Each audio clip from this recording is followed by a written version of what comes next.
白蘿蔔咧係我哋餐台上嘅常見食物，佢素有小人參之稱嘅。佢富含營養，有呢個清熱化痰、消食通便、調節血壓等多種功效噶。同時咧都有需要我哋注意嘅地方嘅。大家好，我係謝醫生。呢一期嘅影片咧，我哋嚟講講白蘿蔔。咁白蘿蔔咧為十字花科植物來服嘅先根啊。咁中國2000幾年前咧解釋詞義嘅專著咧，爾雅就稱之為勞服。唐代蘇公所著嘅《本草中談》到，來服有消急、去痰僻、肥健人嘅藥用價值㗎。咁有啲朋友問：咁謝醫生啊，食白蘿蔔有乜嘢好處㗎？首先咧，白蘿蔔係一種營養豐富嘅蔬菜。莖葉中咧含有豐富嘅維他命 C、維他命 A 以及其他嘅維他命成分嘅。咁白蘿蔔嘅葉中咧含有豐富嘅維他命 C 含量咧係莖根嘅4倍以上嘅。咁維他命 C 咧佢有一個抗氧化嘅作用，可以防止咧黑色素嘅沉澱同埋色斑嘅形成，從而咧保持我哋皮膚嘅白嫩狀態嘅。咁白蘿蔔咧含有多種嘅活性物質例如我哋嘅蘿蔔硫素、芥子油等，佢有一個咧抗菌抗炎嘅多種嘅生物活性㗎。另外咧又有文獻提到，白蘿蔔嘅芥子油咧可以有效咁促進我哋腸道嘅蠕動，改善便秘，仲可以加速我哋體內咧血紅蛋白嘅產生，同埋咧改善呢個貧血嘅。另外咧，白蘿蔔嘅澱粉酶同埋粗纖維咧都有促進消化、增加我哋食慾同埋咧加速我哋胃腸蠕動嘅一個作用㗎。咁白蘿蔔仲係有豐富嘅水分。咁秋冬季節，我哋大家天氣比較乾燥，適當咁食白蘿蔔咧，可以補充我哋體內流失嘅水分，從而達到排毒利尿嘅目的㗎。另外咧，一根普通嘅白蘿蔔咧，佢唔同嘅部位嘅口感同埋營養素都係有唔同嘅喎。先講下我哋蘿蔔皮。咁蘿蔔中本身嘅鈣嘅含量咧係比較豐富嘅，每100克咧鈣嘅含量咧大概係350毫克嘅。咁其中鈣量咧喺含鈣蔬菜中咧，佢個品類咧係相對比較高嘅。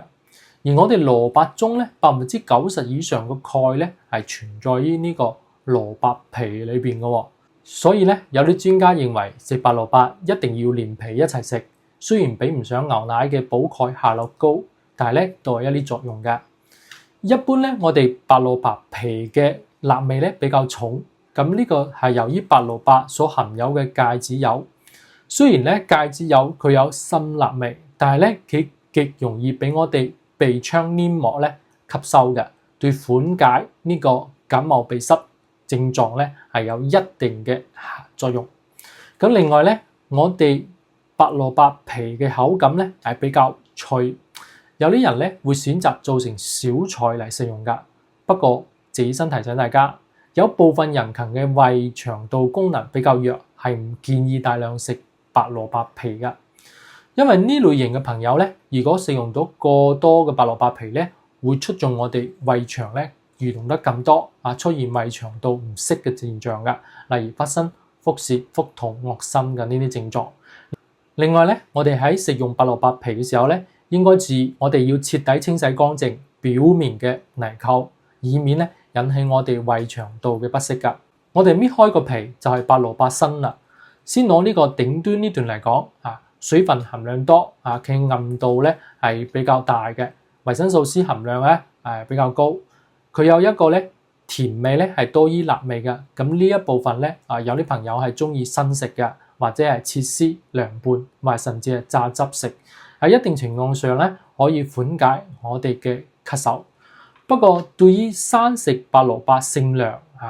我哋生食可能會使我哋原嚟有脾胃虛寒，或者係甚至係經常腹瀉或者係屙肚嘅朋友咧加重症狀嘅。所以咧佢呢個生食白蘿蔔咧係唔係適合所有人㗎。另外咧喺寒冷乾燥嘅冬季，我哋適當食啲白蘿蔔咧唔單止可以補充水分，仲可以補充礦物質同埋多種維生素，甚至可以用嚟解呢個油膩㗎。咁白蘿蔔嘅末端咧，嘅呢一部分咧，蘿蔔肉咧中嘅芥子油含量比較高，嘅味道咧稍為辣，所以咧都唔係好甜。佢用嚟炒菜或者係炒素菜都係唔錯嘅選擇。咁有啲朋友問佢自己身中醫係如何認識呢個白蘿蔔嘅？咁中醫認為白蘿蔔性涼、味甘深、入脾胃肺經嘅，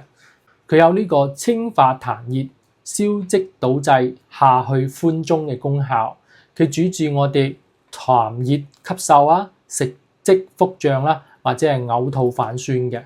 李時珍喺《本草綱目》咧，佢就對白蘿蔔有咁樣嘅描述：甘熱皆可辛可食，可追可醬，可視可燥，可糖可辣，可飯，乃疏中之最有利益者。另外咧，我哋中醫認為白蘿蔔生食熟食佢個功效係唔同噶。中醫食療經典《隨息居飲食譜》介紹咧，白蘿蔔生者辛甘涼，潤肺化痰，祛風滴熱。咁中醫認為生蘿蔔性涼，佢有一個清熱生津、止渴嘅功效，對一啲肺熱咳嗽、咳黃痰嘅朋友都可以生飲呢個生白蘿蔔汁，以祛風熱、清痰熱同埋潤肺燥噶。然而咧，隨息居飲食譜又講到白蘿蔔熟者甘溫，下去和中，補脾運食，散津液，遇風寒，肥健人，四季有之，可沖涼食。白蘿蔔煮熟咗之後咧，佢個辛味就幾乎冇啦，佢個性都唔再係涼噶啦，反而呢個時候咧，佢個性偏溫，所以咧可以和中補脾，又係因為可以幫我哋順氣而幫助我哋體內運化嘅，所以又係補而不滯，而且佢個性潤而能生津液嘅。咁呢個熟白蘿蔔同埋生白蘿蔔嘅區別咧，大家一定係要知噶。另外咧，有啲朋友問謝醫生白蘿蔔係咪可以幫助通便咧？其實咧，白蘿蔔係可以幫助我哋緩解體內嘅脹氣性嘅便秘噶，可以達到一個幫助我哋消食解氣嘅一個效果。從西醫嘅角度嚟講，就係白蘿蔔中嘅纖維素同埋水分，佢促進到我哋體內嘅腸道蠕動，同時咧又可以軟化糞便嚟導致噶。所以咧，有啲醫生可能就會建議佢準備一個新鮮嘅白蘿蔔，洗淨切成小塊之後咧，使用榨汁機咧榨成呢個蘿蔔汁，每日早晨空腹飲一杯，堅持幾日，然後咧就可能會感到腸道變得通暢啦。